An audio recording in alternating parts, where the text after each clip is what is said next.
विदर्भात नागपूरमध्ये 27 जागांपैकी 22 जागा भाजपला, 2 जागा शिवसेना तसंच प्रत्येकी एका जागेवर काँग्रेस आणि शरद पवार राष्ट्रवादी पक्षाला विजय मिळाला आहे. अमरावतीतल्या 12 पैकी 6 जागा भाजपला तर 2 जागा राष्ट्रवादी काँग्रेस तसंच 1 जागा शिवसेना उबाठा पक्षाला मिळाली आहे. अकोल्यातील 6 नगराध्यक्षपदांच्या जागांपैकी भाजपला 4 तर काँग्रेस आणि इतरांना प्रत्येकी 1 जागा मिळाली आहे. भंडारा जिल्ह्यात एकूण 4 नगराध्यक्षांपैकी भाजपला एका जागेवर विजय मिळाला असून राष्ट्रवादी काँग्रेसला 1 आणि राष्ट्रवादीचे बंडखोर उमेदवार एका ठिकाणी निवडून आले आहेत.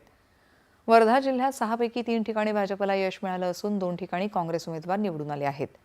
गोंदिया जिल्ह्यात एकूण 4 नगराध्यक्षांपैकी काँग्रेसनं बाजी मारली असून 3 ठिकाणी काँग्रेसचे तर एका ठिकाणी भाजपचा उमेदवार विजयी झाला आहे. भंडारा जिल्ह्यातील एकूण 4 नगराध्यक्षांपैकी भाजपला 2 जागांवर विजय मिळालाय तर राष्ट्रवादी काँग्रेसला 1 आणि राष्ट्रवादीचे बंडखोर उमेदवार एका ठिकाणी निवडून आले आहेत. बुलढाण्यातील 11 जागांपैकी 4 जागांवर भाजप, 3 जागांवर काँग्रेस तर शिवसेना, राष्ट्रवादी काँग्रेस आणि उबाठा शिवसेना शरद पवार यांच्या पक्षाला प्रत्येकी एका जागेवर विजय मिळाला आहे. गडचिरोलीत नगराध्यक्षपदाच्या 3ही जागा भाजपनं जिंकल्या आहेत. वाशिममध्ये भाजपला 2, शिवसेना, राष्ट्रवादी आणि इतरांना प्रत्येकी 1 जागा मिळाली आहे. यवतमाळमध्ये भाजपला 3 तर शिवसेना, काँग्रेस आणि उबाठा शिवसेनेला प्रत्येकी 2 तर राष्ट्रवादी काँग्रेसला 1 जागा मिळाली आहे.